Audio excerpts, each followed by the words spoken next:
Дагы бир жолу кутман таң достор, бул таңкы пирамида көрсөтүүсү. Ал эми биздин төрүбүздүн музыкалык коноктору келип калган учуру тааныштырсак, аябагандай хит болгон Эрк тобунун негиздөөчүсү, солисти Жыргалбек Эргешев жана уулу ырчы, эстрада ырчысы Арслан Садыбакасов. Кош келдиңиздер. Саламатсыздарбы? Саламатсыңарбы? Негизи бизге келген кишилер аябагандай шашып, айрыкча чыгармачыл инсандар шашып кечигип келишет. Ал эми сиздер убагында келдиңиздер. Ар дайым эле так жүрөсүздарбы? Биз мындан да бап жүрчү элек. Эми өзүңөр көрүп, мына пробкаларга карап, вовремя келгенге убактында аракет кылдык да. Азаматсыздар. Эми кеп башын эле мына ушул Эрк тобунан 90-жылдардан баштагыбыз келип турат. Ушул Эрк тобунун качан түзүлгөн, чыгармачылыкта канча жыл эмгектенген, мына ушул туурасында кыскача айтып берсеңиз.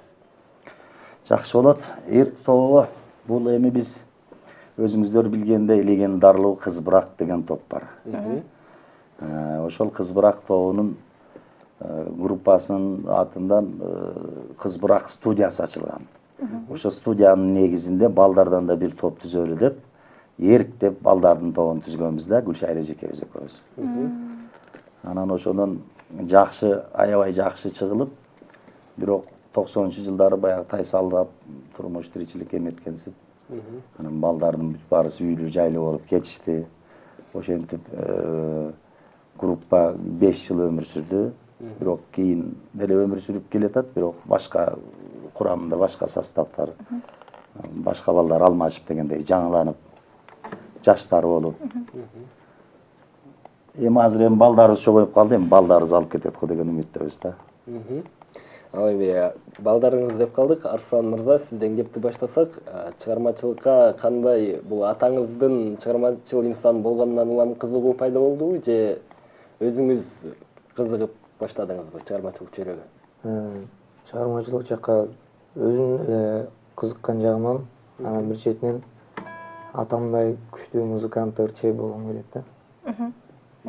Азаматсыз? Ошо биз Эрк тобу дегенде 90-жылдар көз алдыбызга келет. 90-жылдар биз үчүн сыр бойдон калат, анткени биз 90-жылдарда жашабагандыктан билбейбиз да. Ошо 90-жылдары кандай өтчү эле концерттер дегендей. Ал кезде укмуш болгон. Моундай жалаң стадиондордо болчу, шоу концерттер өтчү, абдан кызыктуу болчу да. Себеби дегенде азыркындай конкуренция аз болчу. Азыр өтө көп болуп кетпеди. Ошон үчүн элде баягы суусап концерт көргөнгө суусап концерттерди көрүшчү да. Азыр эми концерттер андай тилекке каршы жакшы болбой калды. Эми ар бир нерсенин өзүнүн этабы менен болот экен да. Заманга жараша, заманыбыз азыр эми жашоо өтө тез болуп атат. Ошонусу андай конкуренция деген аябай көп. Ошол. Бирок ал кездеги концерттер менен азыркыларды салыштырыш аябай кыйын. Ал кезде жандуу үн менен, жандуу аспаптар менен бүт ушундай болчу да. Азыр эми техниканын жардамы менен. Жакшы. Жыргалбек мырза, 90-жылдар дегенде, мисалы, балдардан, мырзалардан түзүлгөн топ, көпчүлүк биз тобун билет, анан Эрк тобу. Ошондо биз тобу менен сиздер атаандаш катары чыкчу келеңиздер ошол жылдары.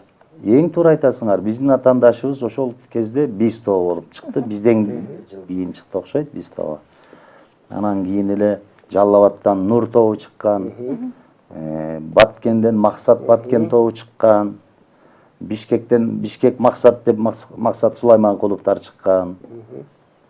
Ошондой бирок көзгө саналуу гана топтор чыккан да. Бишкектен Элес тобу чыккан. Алар башка жанрда, биздикилер башка жанрда болуп кеткенбиз. Биз чисто эмне деп койсок, дискотечный, элге жакыныраак, жеңилирээк музыкалардан, элге жакшыраак, батыраак сиңе турган. Батыштын эле стилине, эми кыргыздын эстрадасы да кандай орун алат экен деп, ошол стилди тандап, ошол стил менен багыт алган группалар да азыр мен айткан группалар. Ал эми Арслан мырза, сиздин стилиңиз кандай? Кайсы жанрда көбүрөөк ырдайсыз? Мен бүт эле жанрдардайм. Азыр ошол өзүмдүн обун чыгарып аракет кылып, ошол чыгармалар менен азыр иштеп атам. Ошо буюрса жакын арада бир эски чыгарма бар, Талайбек Бектурганов агабыздын. Ошол чыгарма бүтөйүн деп калды. Буюрса клип менен көрө аласыздар жакын арада. Күтөбүз чыдамсыздык менен. Азыр колуңузда гитара турат. Мына ушул гитара менен сизден алгачкы чыгарманы суранып кетели. Бизге кайсыл чыгарманы аткарып бересиз? Ошол азыр эле айтып кеткендей, Талайбек Бектурганов агабыздын Ок жаным келчи келчи деген чыгармасын алып берейин. Эң сонун келиңиз.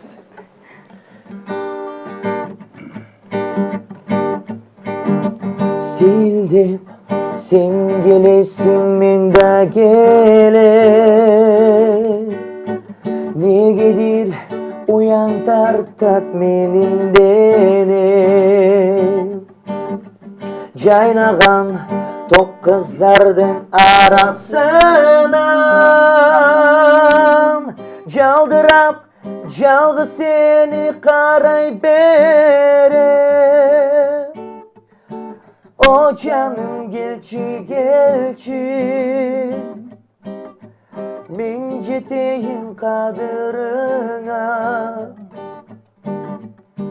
O canım gelçi gelçi, махаббаттын айылына. Тереземе жарык түшпөй мен ойгонуп, жарадармын сага жетпей мен ойлонуп. Кара булут каптаса да асылмай, баратамын тосуп алчы мени жолдон. O canım gelçi gelçi, men жетейин кадырыңа. O canım gelçi gelçi, махаббаттын айылына. Махаббаттын айылына. Браво. Эң сонун аргендей үнүңүз бар экен, үнүңүзгө береке.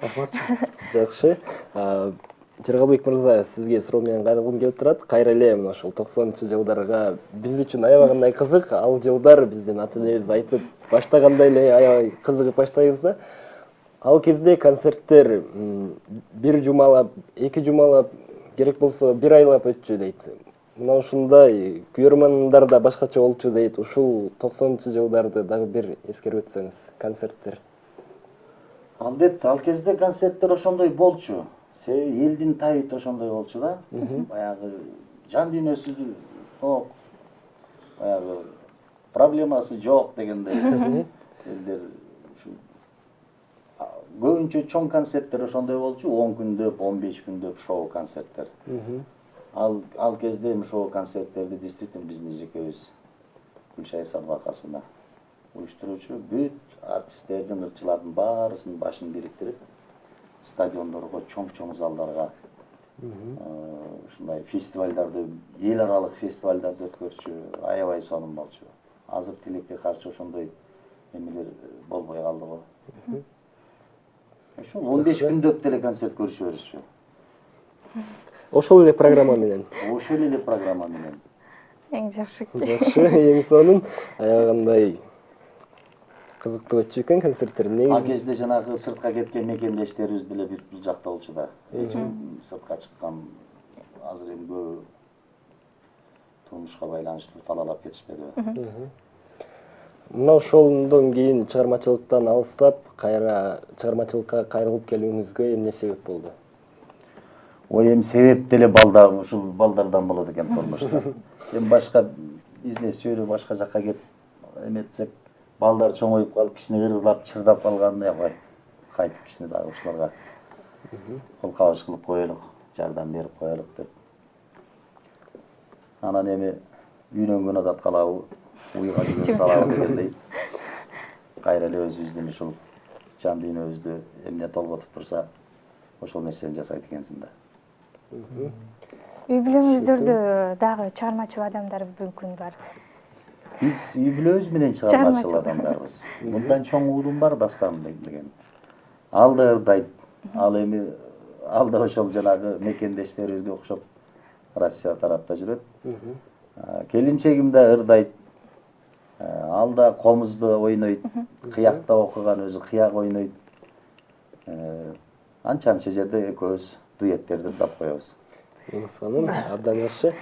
Жыргалбек мырза, бүгүнкү күндөгү кыргыз шоу-бизнес, кыргыз эстрадасы сизди канааттандырабы? Албетте канааттандырат.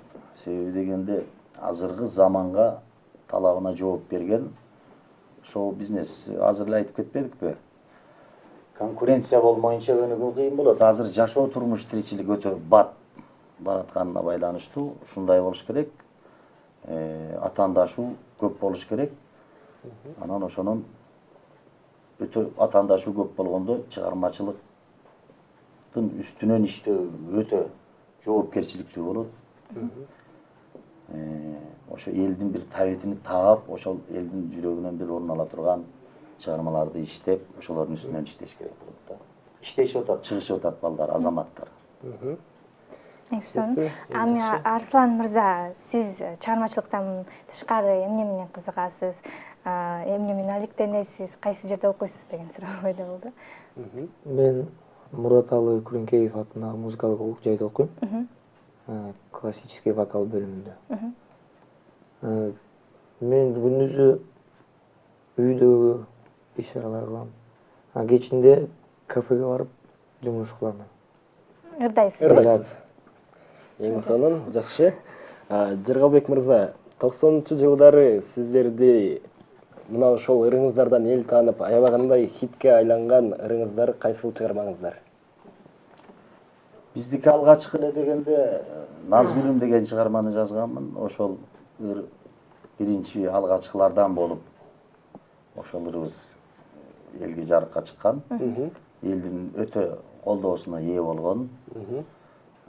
Азыр деле кээ бир жерлерде ырдап койсок, ушу биздин поколениялар, ошол кездеги поколениялар аябай жакшы кабыл алып, жакшы маанайлары көтөрүлүп калышат. Жакшы болот. Анда сизден мына ушул Назгүлүм ырын суранып кетели азыр бизге, биздин телегөрүүчүлөр үчүн. Макул, эми биякта гитаранын эмеси менен сөз,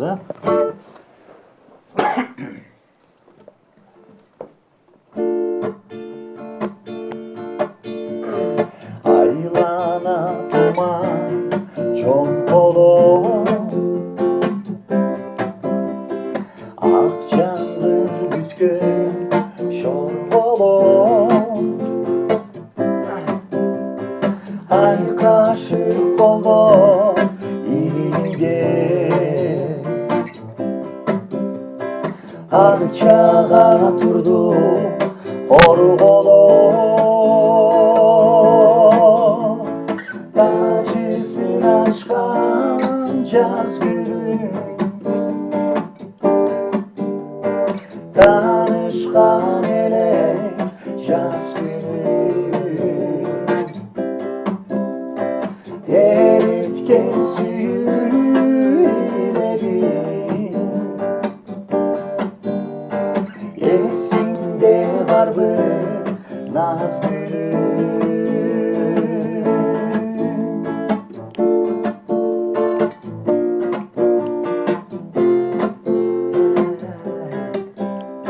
Шөкүн жеткисе теңселим, жибер чөкүлдөр сеңсерим, сезимдер туйла удургу, киргенин түндү сезбедим, тажысын ачкан жаз күнү, таанышкан элек жаз күнү, эриткен сүйүү илебин, эсиңде барбы Назгүлүм?